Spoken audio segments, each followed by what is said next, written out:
गुरुदेव भगवान की जय। प्यारे कृष्ण कन्हैया लाल की जय। श्री रामचरितमानस अयोध्या कांड 231वें दोहे से। जगु भय मगन गगन भय बानी, लखन बाहुबल विपुल बखानी। तात प्रताप प्रभाव तुम्हारा, को कही सकई को जान निहारा। सारा जगत भय में डूब गया। तब लक्ष्मण जी के अपार बाहुबल की प्रशंसा करती हुई आकाशवाणी हुई, हे तात, तुम्हारे प्रताप को प्रभाव को कौन कह सकता है और कौन जान सकता है। अनुचित उचित काजु किछु हो, समुझ करिए भल कह सबको। सहसा करि पाछे पछताहि, कहीं वेद बुध ते बुध नाही। परंतु कोई भी काम हो उसे अनुचित उचित खूब समझ बूझ कर किया जाए तो सब कोई अच्छा कहते हैं। वेद और विद्वान कहते हैं कि जो बिना विचारे जल्दी में किसी काम को करके पीछे पछताते हैं वे बुद्धिमान नहीं हैं। सुन सुर बचन लखन सकुचाने, राम सिय सा दर्शन माने। कही तात तुम नीत सुहाई, सब ते कठिन राज मधुभाई। देववाणी सुनकर लक्ष्मण जी सकुचा गए। श्री रामचंद्र जी और सीता जी ने उनका आदर के साथ सम्मान किया और कहा, हे तात, तुमने बड़ी सुंदर नीति कही। हे भाई, राज्य का मद सबसे कठिन मद है। जो अचवत नृप मात हिते, नाहिन साधु सभा जेहि सेई। सुनहु लखन भल भरत सरीसा, वेदी प्रपंच मह सुनान दीसा। जिन्होंने साधुओं की सभा का सेवन यानी सत्संग नहीं किया, वे ही राजा राजमद रूपी मदिरा का आचमन करते हैं, अर्थात पीते ही मत वाले हो जाते हैं। हे लक्ष्मण सुनो, भरत सरीखा उत्तम पुरुष ब्रह्मा की सृष्टि में ना तो कहीं सुना गया है और न देखा ही गया है। भरत ही होई न राज मधु, विधि हरिहर पद पाई। कबहु की कांजी सीक रनी, क्षीर सिंधु बिन जाई। अयोध्या के राज्य की तो बात ही क्या है। ब्रह्मा विष्णु और महादेव का पद पाकर भी भरत को राज्य का मद नहीं होने का क्या कभी कांजी की बूंदों से क्षीर समुद्र नष्ट हो सकता है, अर्थात फट सकता है। तिमिर तरुण तरनि मकु गिलई, गगनु मगन मकु मेघहि मिलई। गोपद जल बूढ़हि घट जोनी, सहज क्षमा बर छाड़े छोनी। अंधकार चाहे तरुण यानी मध्याह्न के सूर्य को निगल जाए, चाहे आकाश बादलों में समाकर मिल जाए, गो के खुर इतने जल में अगस्त्य जी डूब जाएं और पृथ्वी चाहे अपनी स्वाभाविक क्षमा यानी सहनशीलता को छोड़ दे। मसक फूक मकु मेरु उड़ाई, होई नृप मधु भरतहि भाई। लखन तुम्हार सपथ पितुआना, सुचि सुबंधु नहीं भरत समाना।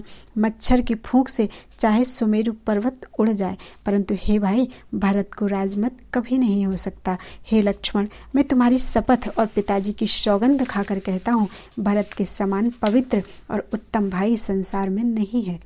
सगनु सगुन खीर अवगुण जलु ताता, मिलई रचई पर पंचु विधाता।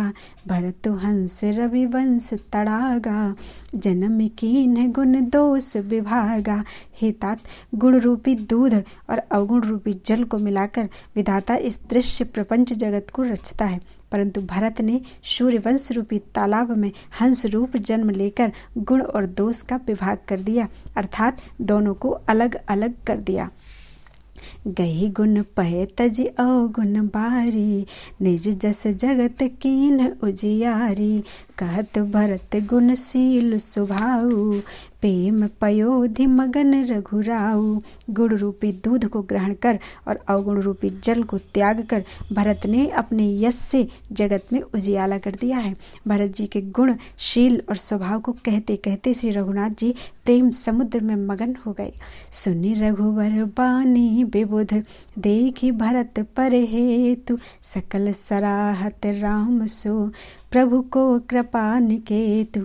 श्री रामचंद्र जी की वाणी सुनकर और भरत जी पर उनका प्रेम देखकर समस्त देवता उनकी सराहना करने लगे और कहने लगे कि श्री रामचंद्र जी के समान कृपा के धाम प्रभु और कौन है।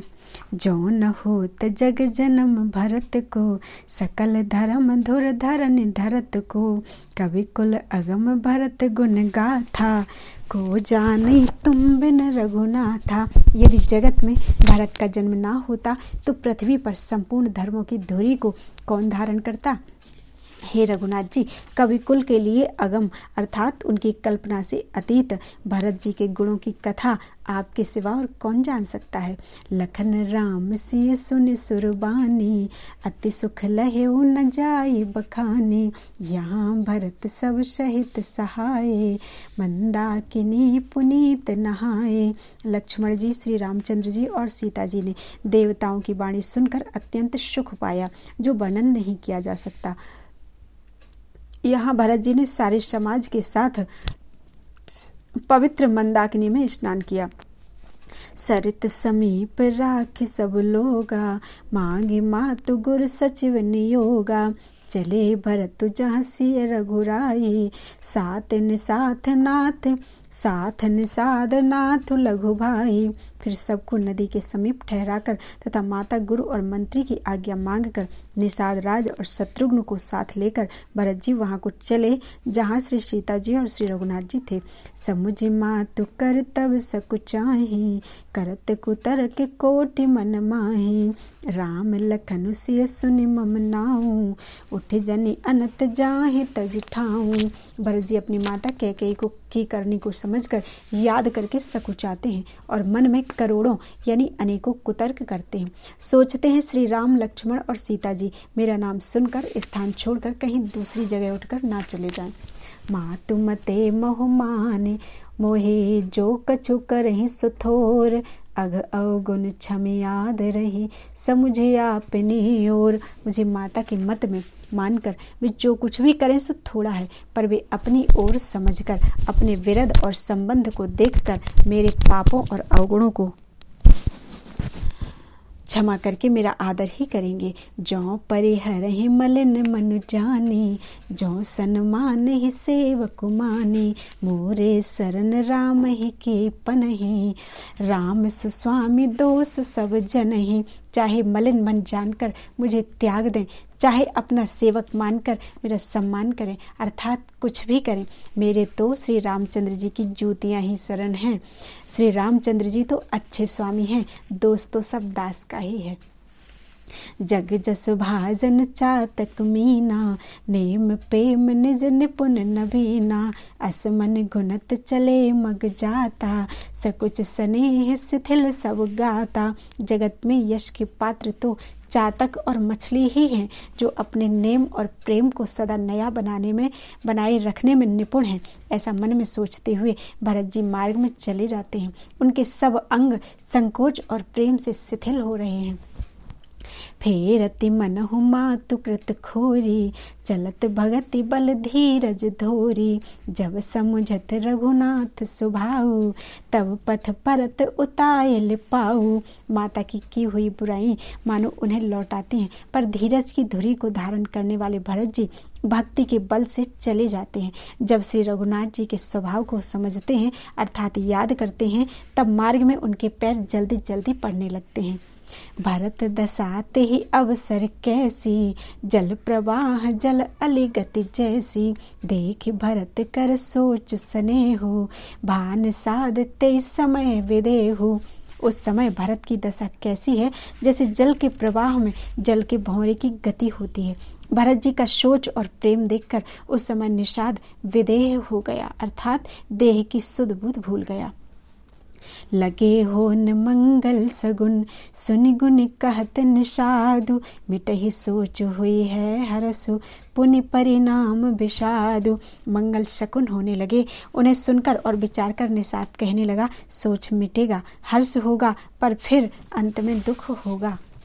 सेवक बचन सत्य सब जाने, आश्रम निकट जाय नियराने।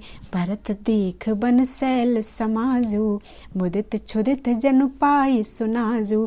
भरत जी ने सेवक गुह के सब वचन सत्य जाने और वे आश्रम के समीप जा पहुंचे। वहां के वन और पर्वतों के समूह को देखा तो भरत जी इतने आनंदित हुए मानो कोई भूखा अच्छा अन्न पा गया हो। भोजन पा गया हो। ईति भीति जनु प्रजा दुखारी, त्रिविध ताप पीड़ित ग्रह मारी, जाय सुराज सुदेश सुखारी, होहि भरत गति तेहि अनुहारी। जैसे ईति के भय से दुखी हुई और तीनों अर्थात आध्यात्मिक, आधिदैविक और आधिभौतिक तापों तथा क्रूर ग्रहों और महामारियों से पीड़ित प्रजा किसी उत्तम देश और उत्तम राज्य में जाकर सुखी हो जाए। भरत जी की गति अर्थात दशा ठीक उसी प्रकार की हो रही है। अधिक जल बरसना या ना बरसना, चूहों का उत्पात, टिड्डियां, तोते और दूसरे राजा की चढ़ाई, खेतों में बाधा देने वाले इन 6 उपद्रवों को ईति कहते हैं।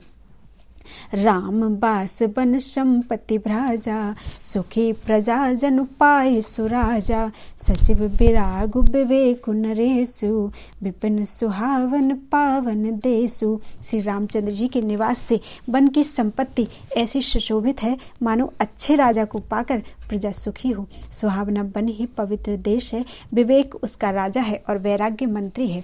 भट्ट जम नियम शैल रजधानी, शांति सुमति सुचि सुंदर रानी, सकल अंग संपन्न सुराऊ, राम चरण आश्रित चित चाऊ।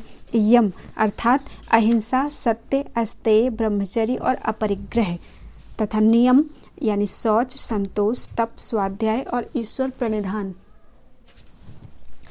योद्धा हैं, पर्वत राजधानी है, शांति तथा सुबुद्धि 2 सुंदर पवित्र रानियां हैं। वह श्रेष्ठ राजा राज्य के सब अंगों से परिपूर्ण है और श्री रामचंद्र जी के चरणों के आश्रित रहने से उसके चित्त में चाव अर्थात आनंद या उत्साह है। स्वामी, अमात्य, सुहृद, कोष, राष्ट्र, दुर्ग और सेना राज्य के ये 7 अंग हैं। जीति मोह महिपालु दल, सहित विवेक भुआलु, करत अकंटक राजपुर, सुख संपदा सुकालु। मोह रूपी राजा को सेना सहित जीत कर विवेक रूपी राजा निष्कंटक राज्य कर रहा है। उसके नगर में सुख, संपत्ति और सुकाल वर्तमान है। बोलो वृंदावन बिहारी लाल की जय। कर्पूर गौरम करुणावतारम संसार सारम भुजगेंद्र हारम।